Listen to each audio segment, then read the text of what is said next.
And what we've heard our experts tell us today is that minimally invasive surgery is not only a philosophy, it's also a series of techniques with different kinds of technologies that can be utilized. But before we get into those techniques, the first thing that needs to happen is a patient needs to understand if they are a candidate for minimally invasive spine surgery. And one of the first things that happens when you go to see one of the doctors is that they're going to want to get an imaging study, so a CAT scan or an MRI or an X-ray. And I'd like to ask our experts, what is the purpose of getting those imaging studies, and how does it help you as a spine surgeon? The imaging studies that you described are the ones that we utilize. I think they're very complementary. So it's not that one replaces another, but in any patient where we're trying to formulate a surgical plan, we use an X-ray, a CAT scan, and an MRI to understand different things about the pathology and also the best way to access the pathology for minimally invasive or traditional surgical techniques. But really it's to help a surgeon identify the pathology, figure out which part of the pathology that you're seeing correlates most closely with the person's symptoms, and then what surgical plan may work best in your hands to be able to deliver the best outcome. That is a lot that you've said there. That is huge. And so if I'm translating that correctly, it's the imaging studies help the surgeons make the right diagnosis to help identify the right technique.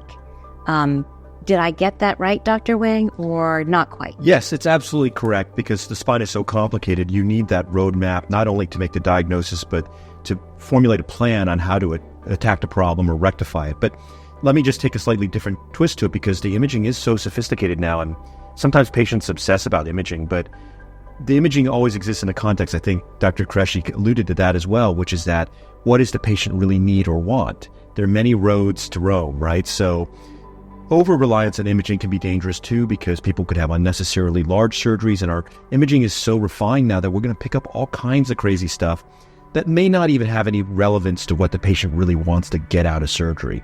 And there again, I think, is where MIS surgery and minimally invasive is a philosophy where we're not trying to fix a patient's MRI, right? We're trying to fix their problems that limit their function or create pain or keep them from sleeping or participating in life. And so I think you're absolutely right, Rita. The imaging is critical. It is so advanced now, but it can lead to over-treatment also. Yeah, I agree with what everybody said. Each of those imaging modalities, X-ray, CT, MRI, give us different information, because in spine, part of what we do is focus on nerves. MRI is very good for nerves and soft tissue.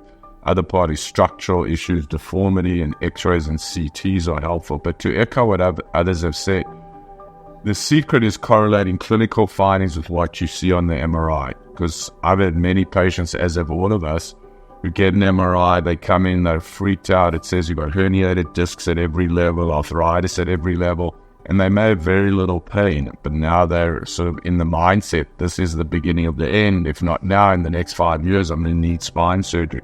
So a lot of the time it's explaining to the patient that the imaging findings are perhaps part of aging, not necessarily the source of their symptoms. And obviously when you're going that route, the more information you have, which is why you need all or most of those modalities, X-ray, CT, MRI, that you brought up. Yeah, that's so fascinating. We think that when you look at an imaging study, you're looking at a flat picture, but you all as spine surgeons are dealing with a 3D, object, which is the spine. It's three-dimensional and it moves, and there's a lot going on with it. It's complicated, and that's why we're here to talk about it, just to help patients understand.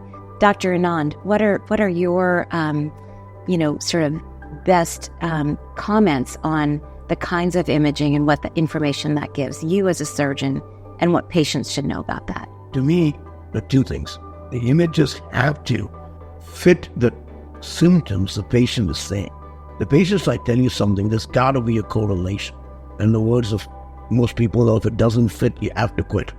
Don't operate on that patient. I think it's really, really important. And Dr. Phillips said that. We see it so many times.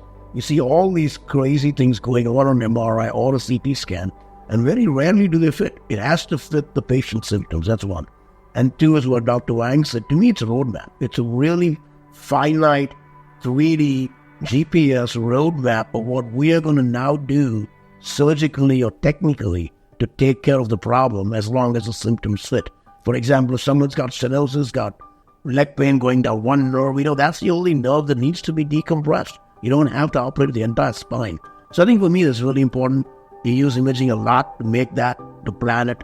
It's more for planning and rather than just diagnosis.